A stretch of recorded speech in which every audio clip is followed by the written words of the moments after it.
Good morning. It's Friday morning, about 7:30.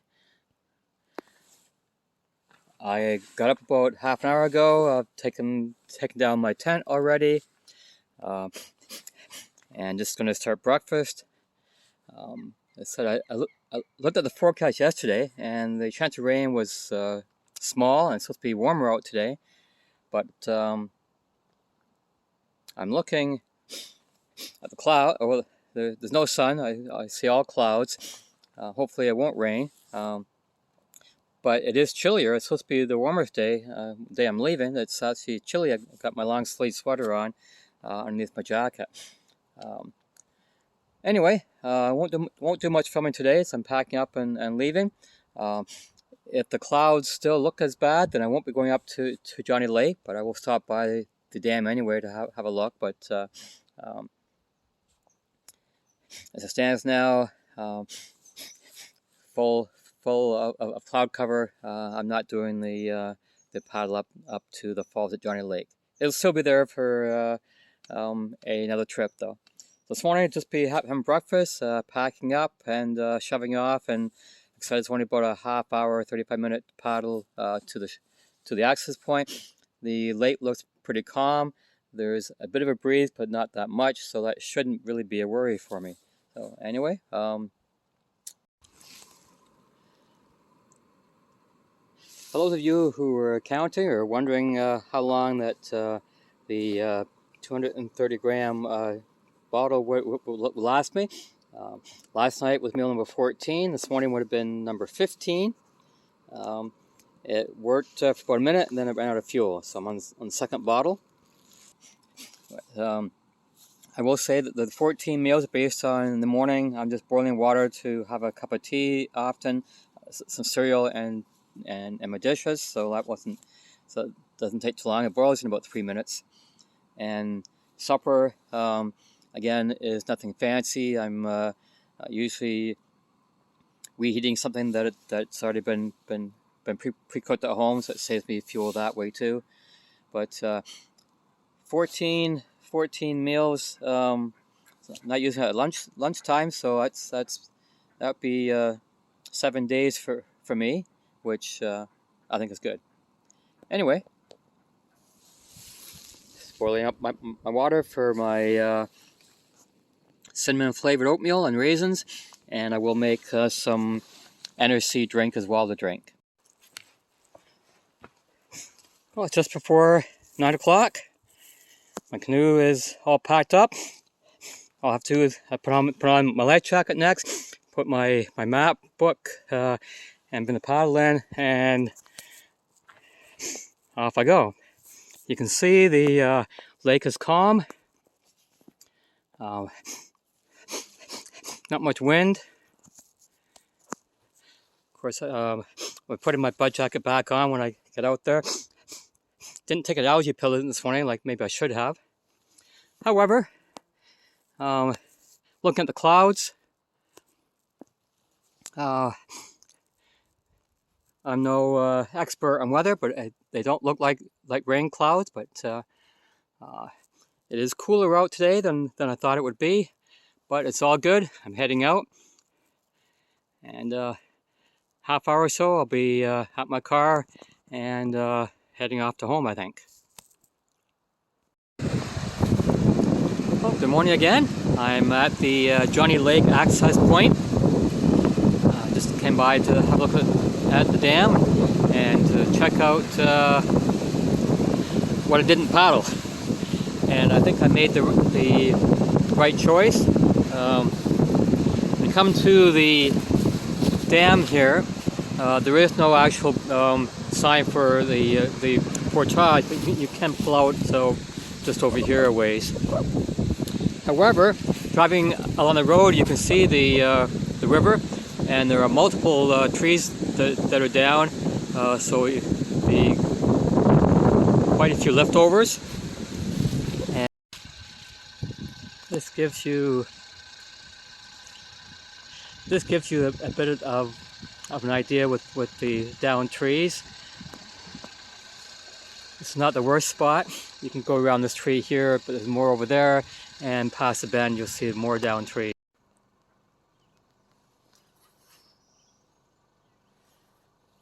Might have been a clearing down underneath over here.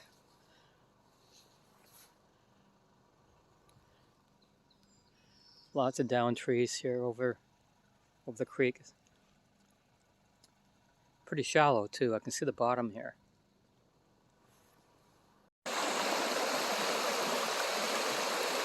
Another obstacle here you could have paddling up this creek is this little set of rapids here.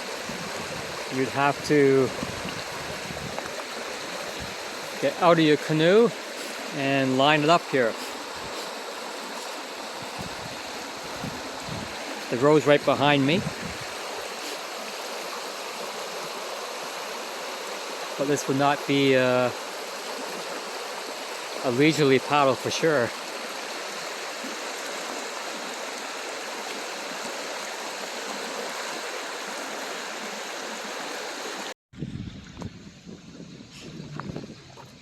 Some views from Johnnie Lake before I leave. There are cottages on this lake, and as such, motorboats are allowed as one's coming in.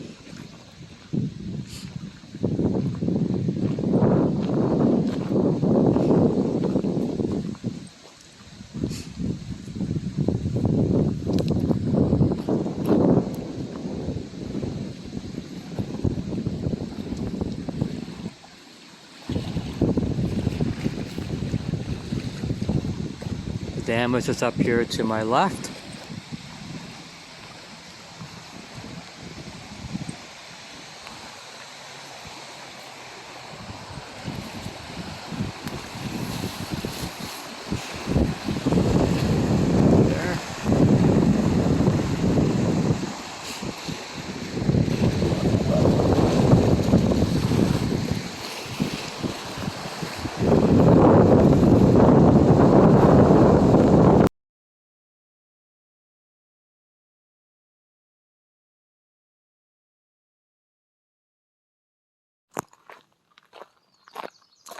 I'm at Point Grondine Park, just to check out the sites before I go. They have 12 new sites you can drive into. This is the second one, Raccoon. They all have animal names to them. Each site is much the same from what I've seen so far. Brand new tables. This is the first year that they're open. And fire pits with the name on it. Nice. Nice sites.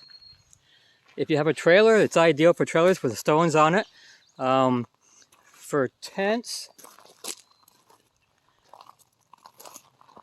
putting your tent down on stones probably is not too nice, but over here it's more dirt. You can put your tent here away from the fire pit.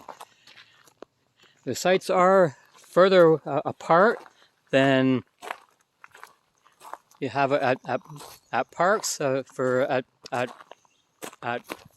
Ontario Parks, so it'll be quieter. We'll stop by at one more to have a look. This is site 11 called Turtle. I'm sorry, but I can't pronounce the First Nation name. Again, flat area here to back in a trailer if you want, or park your car up here. It is a split level site, which is the only one that I've seen here in the park, this split level. This would be nice up here. Actually, a lot of chipped wood up here. This would be easier for a tent. And of course, your first time the park's been open, so brand new table and brand new fire pit.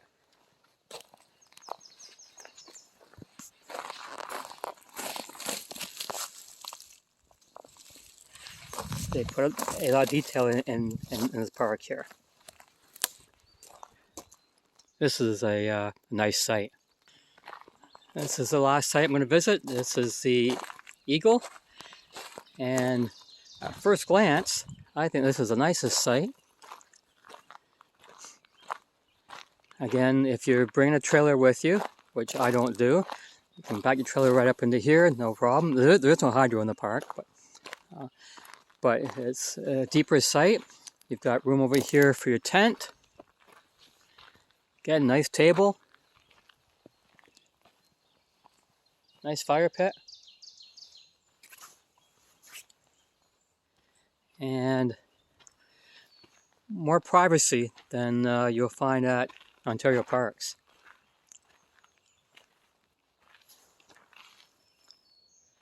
This would be my choice of sites if I had to recommend a campsite. Now you can see your neighbor over here, but still further away than you can have in Ontario parks.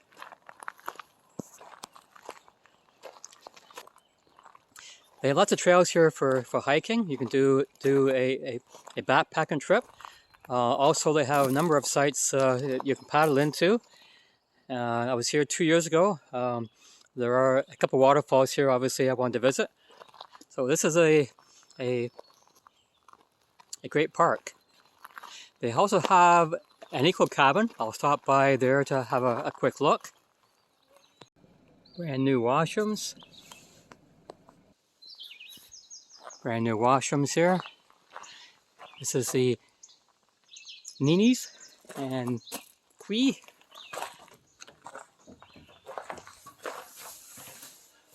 Oh, this is gorgeous in here. Hand sanitizer. Cedar. This is a gorgeous, they've done a great job here. This is awesome. It's lit.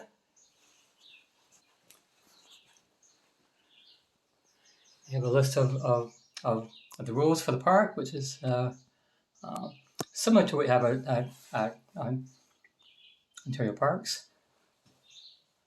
3 pieces of equipment on the site, 6 people maximum. Check-in time is 3 o'clock instead of 2. Checkout time is 1, so they have time to clean the sites up. Shouldn't have to clean the sites. Awesome, just blows me away. I'll take a quick look here. This is the Beaver House, or the Amikwa Gibawakan Eco Cabin. I apologize if I mispronounced it. I was up here a few years ago, and it wasn't finished yet, and Henry and his daughter took me on a small tour of what they had done so far. Nice cabin. Barbecue outside.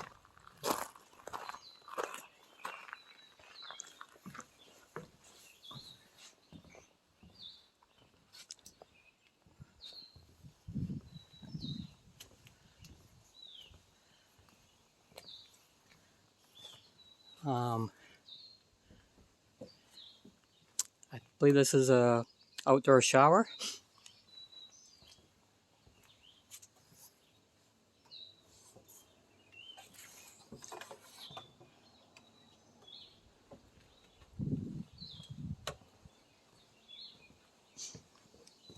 Outdoor sink for dishes.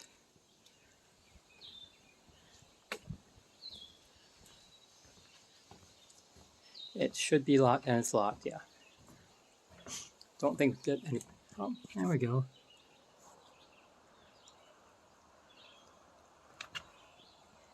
Nice, yeah, it looks nice inside.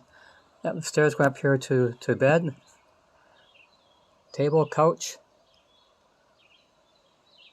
Nice cabin.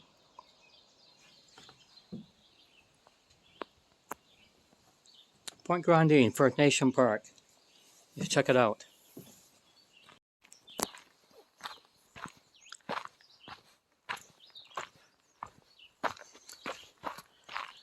I'm at the Tyson Lake picnic area. They have a nice view here. I'm just gonna walk down here by the lake, and I'll do my review from here. This is just outside of the park. Just do a short little review of my time up here. The first night was at George Lake, and went up to the waterfalls there and had had a nice evening up there and went into town. Enjoyable. My first overnight trip in the interior in the Carlyle Lake, and I think I made all the right choices there.